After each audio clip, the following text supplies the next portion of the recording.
Ito ha. Ito picture na yan. Sana yun si Bangag. Okay, this one. Ito. Itong si Salceda. Yung iba, hindi ko ito kilala eh. Salceda. Hindi ko kilala. Ito lang. Ito kasama ni Saldi ko kay Arnel Pineda Show. Ayan, no? Ayan. Yan. Si Salceda. Sino yan? Siya ang chairman ng Committee on Ways and Means na kung saan na dapat na magkaroon ng hearing sa involvement ni Martin Araneta, ni Lisa Marcos, ni Michael Ma sa kanilang state-sponsored smuggling noong January 29. Itong hinayupak na to, si Salceda ang chairman ng Committee on Ways and Means. Binabalik ko lang sa inyo na nung umagang yon, nakahanda na ang mga resource person. Kinancel ang hearing na yon. That was January 29, 2023. At hanggang ngayon, wala ng hearing. So anong masasabi mo dyan? Ibig sabihin, magkakasabwat yung mga jutang ginimis na yan. Oy, kayong mga men and women in uniform. Alam ko nakikinig kayo, wag kayong talawan. Dahil pag hanggat talawan kayo, ang magiging kaparusahan nito ay ang inyong mga pamilya at susunod na henerasyon. Kung hindi kayo tatayo sa ginagawang kahirapan ng gobyerno ni Bangag, wala nang freedom of speech, wala nang hustisya dahil ang kriminalidad ay, sabi ko nga sa inyo, rampant, kaliwat kanan, may nagbabarila na lang, wala nang takot ang mga adik. Bumabalik na sila, mura na ang pulburon, 3-5 na ang pulburon, kaya naman mayroong 30 kabataan na nanggahasa ng batang 15 anyos. Gusto nyo pa bang antayin na ang mga anak nyo ang susunod na biktima ng mga addictus benedictus na to? Kaya nyo bang bantayan ang anak ninyo in and out, palabas-pasok sa school, yung mga ganitong edad? Kaya nyo bang bantayan yon? Na anytime, haharangin ng mga addictus na katulad ni Marcos Jr., hinahin sa gilid o sa damuhan. Pagbalik sa inyo, wala ng buhay? Mag-isip kayo, mga palangga. Sobra na ang ginagawa nito. Kaya doon sa mga palangga ko, lalo yung tumawag sa akin, sabi ko nga, sir, respeto kita. Pero wag mong paaasahin ang taong bayan. Wag kayong tumahimik dahil ang boses ng mga demonyo ngayon ang nagwawagi dyan sa Congress. Ginagamit nila ang kapangyarihan nila sa pagnanakaw, panggigipit. Lahat, puro na lang Duterte, vloggers. Kita nyo, ano pinagtatapik-tapik nila dyan? Vloggers, galit na galit si Abante, baka ibabasyo naman ako ng mga DDS vloggers. Apektado sila. Bakit ka naaapektuhan sa bashing? Ako, dinidedma ko lang yung mga junol na yan. Bala na si Zorro dyan maggurgur. Di ba? Bakit ka naapektuhan sa bashing? Kung hindi yung totoo, didedmahin mo yan. Alam mo kasi, like ako, di ba? Wala namang zero bashing eh. Meron talaga.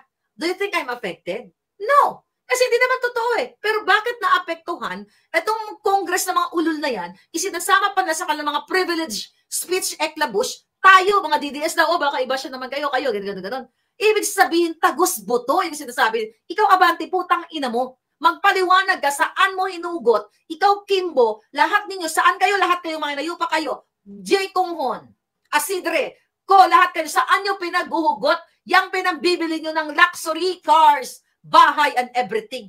Kung kukompute natin ang sweldo nyo lang o yung mga allowances and everything, saan yan nyo kinuha?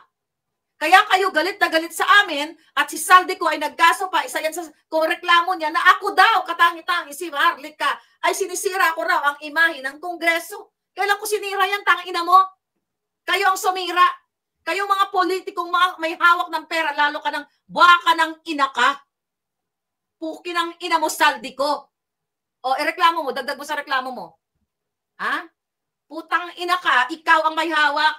Diba? Inano ka na nga, tinulugsa ka na nga ni brother, who's that? Joey Villanueva.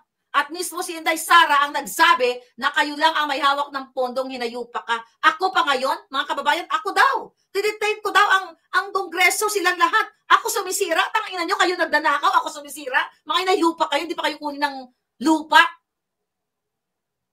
My God. Anong meron sa ilong ko? Pulburon. Ayan, pulburon yan palangga. Para hindi nyo makalimutan si Bangag. Okay? Para hindi nyo makalimutan si Bangagstra. Tanggalin na natin. Okay. Ayan, buti na may pamunas tayo dito. Okay, tanggalin na natin. Naapektuhan si palangga. Ayan na, tinanggal ko na. Parang binigyan ako ng PSD ng ano. Ayan, Pamunas. Binigyan ng panyo, mga Now, kababayan. At pinasan. Tapos, okay, Julius Nahara. Alright. Sir Zoro, bahala ka na dyan. May mga nakita ako, dapat mo nang gurgurin. Dahil alam nyo, pag ako naging presidente, si Zoro, ang kunin ko talagang Terminator, ikaw. Terminator and executor. Lahat itumba mo na. Lahat ng mga salot sa bayan, itumba mo na. Diba? Nasaan si Bangag? Nasaan ang Bangag yung Pangulo? Sa kabila ng kalamidad. Puro pangiwi-ngiwi. Mga krimen. Walang pronouncement. Ang nangyayari dyan sa Senado Kongreso, well, sponsored na yan. Huwag na kayo magtaka. Kayo mga men and women in uniform, alam nyo na yung sa inyo, paggigipit sa inyo, pangpupolitika sa inyo, ito ay kagagawa ni Lisa Tanas at ni Bangag Jr. at itong si House Speaker Tambaluslos na nasasangkot sa bribery dito yan sa Delaware Court na ilatag ng kanyang pangalan na siya ay tumanggap ng pera o bribe mula sa Okada. Ayan, Diyos ko po, paulit-ulit na lang yan. Kailangan ninyong kumilos. Di ba? Wala na. Dahil pag hindi kayo kumilos, talagang sunod-sunurin na kayo dyan, mga kababayan. Sunod-sunurin na kayo katulad ni Wilkins Villanueva. Imagine mo, Wilkins, sir, papayag ba kayo na sigaw-sigawan na lamang ni Paduano na ang grupo niya ay manggugurgur? Bumabaril na lang ng mga pulis o mga sundalo. Pag ni-research mo yan, kung anong ginagawa ng Alex Bongkayaw Brigade. Paano? Nung panahon nino ito, binigyan pa sila ng pabor. Kasi dun sa nabasa ko, pareho yan ang grupo nila, sila pangalan yan, sila Brosas. At itong convicted na si Masyonda, okay, si Castro.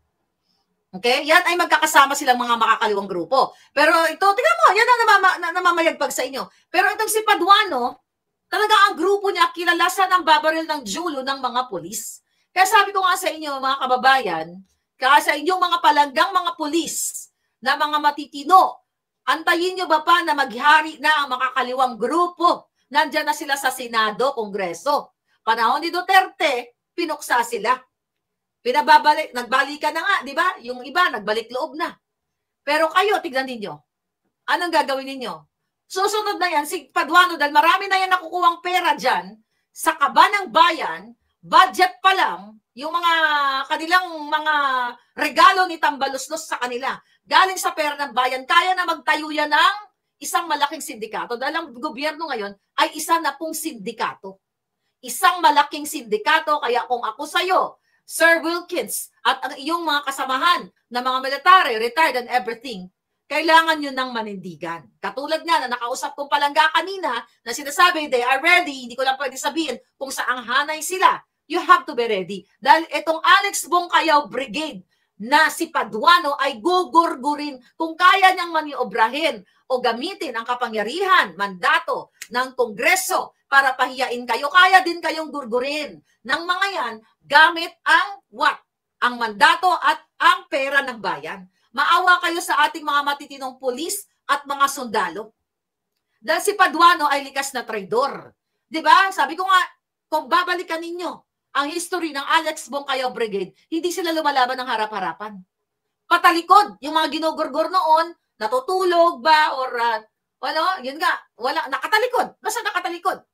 Kasi pag nakikipag-away ka, di ba nung bata tayo, pag nakikipag-away ka, sinasabi, oh, traitor ka, traitor ka. Yung aawayin mo yung kaibigan mo na unaware or hindi sila ready. Kasi ang tunay, ay ayun, nakita ko na. Si Karap, ayun.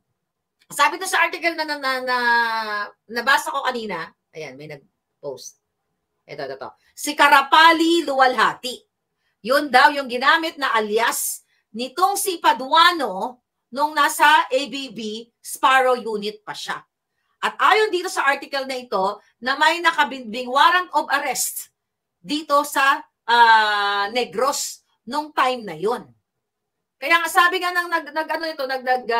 sumulat ng article na ito, talagang dapat ito imbestigahan. Ito dapat ang imbestigahan. Sino itong si Karapali Luwalhati? Na ayon sa sumusulat, sinasuggest na ito ay si Paduano. So dahil nga, kung pag titignan mo, Alex Bungkayaw Brigade, nanggurgur sila, gumurgur sila ng tao, maaring siya nga yan. Kaya dapat yan ang iniimbestigahan. Kaya na lang sabi ko nga sa inyo, ganun-ganun na lang takutin si Congressman Marcoleta dahil sa kanyang record ng gurguran. Bully ang ginayupak na yan eh. Bakit walang ginagawa? Bakit hinahayaan ninyo kayong mga bruskong mga kapulisan, kayong mga bruskong matitinong mga army, binababoy kayo, sinasalaula kayo ng mga ito? Sila ay makakaliwang grupo.